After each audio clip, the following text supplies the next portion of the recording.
राम किशन से कौन बड़ो, तीन हो तो गुरु कीन, तीन लोक के वे धनी, गुरु आगे आधीन।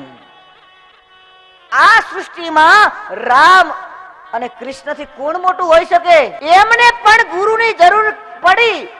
ત્રણ લોકના ધણી હતા, છતાં પણ સદગુરુના આગળ આધીન થઈ ગયા, સેવક થઈ ગયા. ગુરુ મહારાજજી જેમ કહે એમ, જ્યાં સુધી ગુરુ મહારાજજી આરામમાં ના જાય, ઊંઘી ના જાય, ત્યાં સુધી રામ ચરણ દબાવતા. જે મહાભારતના યુદ્ધમાં કહે હું ભગવાન છું અર્જુન, એ કૃષ્ણ ગુરુ મહારાજજીના આશ્રમમાં ગાયો ચરાવે, જંગલમાંથી લાકડા લાવે, રસોઈ બનાવે, ગુરુ મહારાજજીના ચરણ સેવા કરે, ગુરુમાની વાત માને, કપડા ધોવે.